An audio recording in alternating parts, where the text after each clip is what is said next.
ঠাম্মির প্ল্যান জেনে গিয়ে চিনিকে বাঁচালো দ্রোণ। সম্পূর্ণ জানতে ভিডিওটিতে একটি লাইক করে প্রথম থেকেই দেখতে থাকো। গল্পের শুরুতেই দেখা যায় যে চিনি কথা বলতে থাকে অন্তরার সাথে।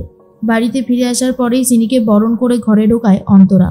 তখনই বড় মা বলে চিনিকে কিন্তু আজকে আরও একটা জিনিস উপহার দেওয়া হবে। চিনি বাড়িতে ফিরে এসেছে বলে কথা।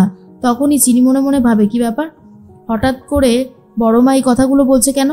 তার মধ্যেই ছোটকা তখন বলে কি ব্যাপার, হ্যাঁ এত কথা কি ব্যাপার বলো তো।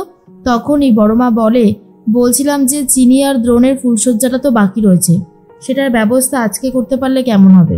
শোনার পর অন্তরা বলে বাহ মণিমা, আপনি তো একদম ঠিক কথা বলেছেন। হ্যাঁ এটা তো করাই যেতে পারে, এই কথাটা তো আমার একদম মাথাতেই আসেনি। এটাই বরং ভালো হবে, এটাই হোক। আর তখনই শুনে অপালা বলে সর্বনাশ, এবার কি হবে। চিনি আর দ্রোণের ফুলসজ্জা কোনোভাবেই হতে পারে না। আমি ওদের ফুলসজ্জা কোনোভাবেই হতে দেব না, কোনোভাবেই না। একটা ব্যবস্থা আমাকে করতেই হবে। তার মধ্যেই চিনি ঠিক করে বড় মার ব্যাপারটা একটু বুঝতে হবে। হঠাৎ করে বড় মা এইভাবে কেন এই কথাগুলো বলছে জানতেই হবে। অপালা ঘরে গিয়ে সুনয়নীর সাথে কথা বলতে থাকে আর বলে কি হবে এখন। চিনি আর দ্রোণের যদি একবার ফুলসজ্জা হয়ে যায় তাহলে তো সবকিছু শেষ হয়ে যাবে। তখনই সুনয়নী বলে জানি না, আমি ভালো লাগছে না, এমনি এই সমস্ত ঝামেলার মধ্যে আমি আর থাকতে চাই না। আর অন্যদিকে ঠাম্মি ভাবে চিনি আর দ্রোণের কখনোই ফুলসজ্জা হবে না, সেটা তো আমি হতে দেব না। তার ব্যবস্থা তো আমি অলরেডি শুরু করে দিয়েছি আর আমি সবটা শেষ করব। এর মধ্যেই অন্তরা আর চিনি দুজন মিলে চলে গেছে চিনি দাদুর সাথে দেখা করতে। চিনি দাদু তখন বলে কিরে সব ঠিক আছে তো চিনি। চিনি তখন বলে হ্যাঁ চিনি দাদু সবই ঠিক আছে। এরপর চিনি দাদু বলে খুব সাবধানে থাকবি, চোখ কান কিন্তু খোলা রাখতে হবে, না হলেই কিন্তু তোর ওপর অনেক বড় বিপদ হবে। তখনই অন্তরা বলে কি বলছেন কি।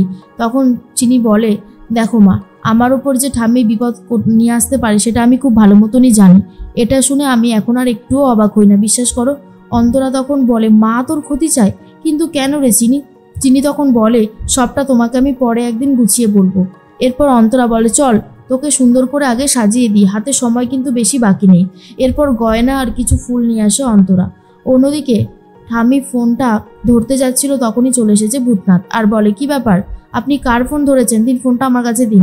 ঠাম্মি তখন বলে ফোনটা এখানে অনেকক্ষণ ধরে বাজছিল বাবা, কারোর তো একটা ফোন হবে, এতক্ষণ ধরে যখন বাজছে ফোনটা আমি ধরি। ভূতনাথ তখন বলে না কারোর ফোন ধরতে হবে না, দিন আমাকে। কিন্তু ঠাম্মি ভূতনাথের কথা না শুনেই ফোনটা রিসিভ করে। ভূতনাথ মনে মনে বলে চিনি একদম ঠিক কথাই বলেছিল, কর্তামার স্মৃতি কোনোভাবেই যায়নি, উনি শুধুমাত্র নাটক করছে, তবে আমাকেও লুকিয়ে চুরিয়ে কথা শুনতে হবে। এর মধ্যেই নন্দন অফিসার ফোন করেছে আর বলে দেখুন আমি খুব খারাপ অবস্থায় রয়েছি কর্তামা, এরকমভাবে আমি কতদিন থাকবো। আমাকে সাসপেন্ড করা হয়েছে আর আমি কেন সাসপেন্ড হয়েছি সেটা তো আপনি নিশ্চয়ই জানেন। আপনার কাজে সাহায্য করতে গিয়েই তো আজকে আমার এই অবস্থা হলো, আপনি কিছু একটা করুন। তখন কর্তামা বলে কে বলছেন, আপনাকে তো ঠিক চিনতে পারছি না। নন্দন তখন বলে চিনতে পারছেন না মানে, আমি তো আপনাকে এত কাজে সাহায্য করেছি আর আপনি এখন আমায় চিনতে পারছেন না। এমনটা বললে কি করে হবে কর্তামা, আপনি কিন্তু এবার সত্যি বড্ড বেশি বাড়াবাড়ি করছেন। আমি কিন্তু সত্যি এগুলো মেনে নিতে পারছি না। ঠাম্মি তখন বলে কাকে চাই। নন্দন বলে ঠিক আছে, আপনি আমাকে সাহায্য করবেন না তো আমিও চিন্ময়ী ম্যাডাম আর দ্রোণ স্যারকে বলে দেব যে আপনি আমাকে দিয়ে এই সমস্ত কুকীর্তিগুলো করিয়েছিলেন, দেখি আপনি কি করে নিজেকে বাঁচাতে পারেন। এরপর ঠাম্মি ফোনটা কেটে দেয় আর বুঝতে পারে নন্দন অফিসার অনেক বেশি খচে গেছে, তাকে আগে শান্ত করতে হবে। কিন্তু এদিকে চিনিকে মারারও প্ল্যান করতে থাকে ঠাম্মি। অন্যদিকে দ্রোণের ঘরটা খুব সুন্দর করে সাজিয়ে দিতে থাকে শিল্পী মৌলিরা আর ছোটকাও রয়েছে, সবাই মিলে গান করতে থাকে, নাচ করতে থাকে। এরপর দ্রোণ চলে এসে ঘরে বলে কি ব্যাপার, আমার ঘরে এসব কি হচ্ছে। এরপর সবাই মিলে চুপ করে যায়। তারপরে দ্রোণ নাচ গান শুরু করতে সবাই আবার মনে জোর পেয়ে গান করা শুরু করে দিয়েছে। এরপরে অপালা বলে ঠাম্মিকে বলেও কোনো লাভ হলো না, এই জন্যই না ঠাম্মিকে আমার এতটা অপছন্দ। কাজের সময় ঠাম্মি কোনো কিছুই করে উঠতে পারে না। এবার আমি কি করব একা একা, দ্রোণ আর চিনিকে আটকাবো কি করে। আমার পক্ষে কি সম্ভব এত কিছু করা, আমার তো নিজেকে অসহায় বলে মনে হচ্ছে এবারে। এর মধ্যেই তখনই বড় মার ঘরে চলে গেছে অন্তরা আর চিনি। চিনি তখন বলে আসলে বড় মা আমি খুব ভালো মতনই জানি সবটা।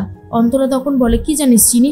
চিনি তখন বলে মা তুমি বুঝতে পারছো না, ঠাম্মি পুরোটা নাটক করছে, এছাড়া আর কিচ্ছু না। ঠাম্মি নাটক করতে পারলেই তো বেঁচে যায়, তুমি জানো ঠাম্মি আমাকে মারার জন্য অনেক প্ল্যান করেছিল আর এইসবে বড়বাবু ছিল মানে ছোট মালিকের বাবা। তখনই অন্তরা বলে দ্রোণের বাবাও এসবের মধ্যে রয়েছে। দ্রোণ তখন বলে মা তুমি এখনো এই বাড়ির অনেককেই চিনতে পারোনি, তবে আস্তে আস্তে চিনে যাবে, এটাই আমি বলতে পারি। চিনিকে মারার জন্য ঠাম্মি অনেক দূর পর্যন্ত যেতে পারে, সেটা কি জানো? ঠাম্মির মতো মনোবৃত্তি আমি কারোর দেখিনি, বারবার সেই একই জিনিস করতে থাকে। তখনই বড়মা বলে, আমি একটু হলেও চিনিকে তোমার থেকে বেশি চিনি অন্তরা। আমি খুব ভালো মতন জানি চিনিকে মারতে হেম কি করতে পারে। অন্তরা বলে, আপনিও? মণিমা, আপনিও সবটা জানেন? তখন ঠাম্মির কথাই বারবার ভাবতে থাকে চিনি, আর এটাও ভাবে বড়মা হঠাৎ করে আবার আমার দলে ফিরল কেন? আমার কাছ থেকে গানের ধাঁধাটা তো নিয়ে নিয়েছিল, তারপরে আমার কাছে খুব খারাপ ব্যবহার করতে এসেছিল, করেও ছিল খারাপ ব্যবহার, এখন হঠাৎ করে আবার দল বদলাচ্ছে কেন? ব্যাপারটা বেশ সন্দেহজনক লাগছে তো। এর মধ্যেই বাগানে চলে এসেছে সেই সাপ নিয়ে একজন, আর তার মধ্যেই সেই বাগানে সেই সময়ে গিয়েছিল প্রমীলা। প্রমীলা হাঁটতে হাঁটতে এগিয়ে এসে দেখে কারোর ছায়া দেখতে পায়, আর চিৎকার করে ওঠে, কে কে ওখানে? তখন সেই ছেলেটা ব্যাগটা রেখে পালিয়ে চলে যায়। আর তার মধ্যে প্রমীলা চারিদিকটা খুঁজতে থাকে, কোনো কিছু না পেয়ে দ্রোণকে ডেকে নিয়ে চলে এসেছে, আর বলে, আমি এখানেই কাউকে দেখেছিলাম, এখানেই ছিল, ছায়াটা আমি দেখতে পেয়েছিলাম। চারিদিকে যখন সবাই খুঁজতে ব্যস্ত, তখনই সুতীর্থ সাপ নিয়ে আসার ওই ব্যাগটা দেখতে পেরে তাড়াতাড়ি করে সেখান থেকে ব্যাগটা নিয়ে কেটে পড়ে। ঠাম্মির ঘরে গিয়ে বলে, মা, এই দেখো আমি কি এনেছি। এর মধ্যেই রয়েছে চিনিকে মারার সেই অস্ত্র, এবার কি করব? ঠাম্মি তখন বলে, চিনি, তুমি অনেক বাড়াবাড়ি করেছো, অনেকভাবে আমাকে জ্বালাতন করেছো, আজ তো আমি তোমার সাথে কোনোভাবেই ছাড়বো না।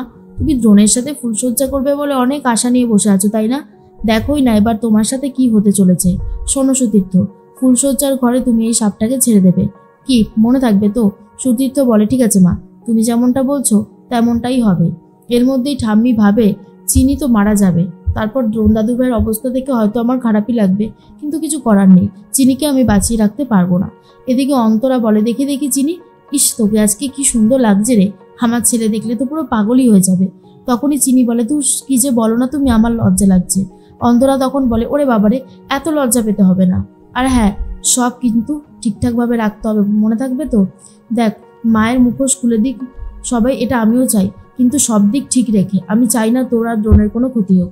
এর মধ্যেই দ্রোণ তো অপেক্ষা করতে থাকে কখন চিনি আসবে, কিন্তু এখনো চিনি আসছে না দেখে দ্রোণের আর অপেক্ষার তর্স হয় না।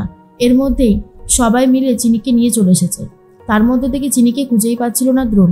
এরপর চিনিকে দেখার পর জাস্ট মুগ্ধ হয়ে তাকিয়ে রয়েছে হা করে, আর বলে, চিনিকে আজকে কি অপূর্ব সুন্দর লাগছে, চোখ সরানো যাচ্ছে না ওর দিক থেকে। আর এদিকে চিনির সাথে কথা বলতে থাকে দ্রোণ, আর বলে, তোমার সব বিপদে আমি তোমার পাশে থাকবো, তোমাকে কোনো বিপদের মুখে আমি পড়তে দেব না চিনি, সব বিপদ যেন আমার ওপর থেকে যায়, আমি সেই চেষ্টাই করব। এরপর সাপের হাত থেকেও যে চিনিকে বাঁচাবে দ্রোণ, সেটা বোঝাই যাচ্ছে।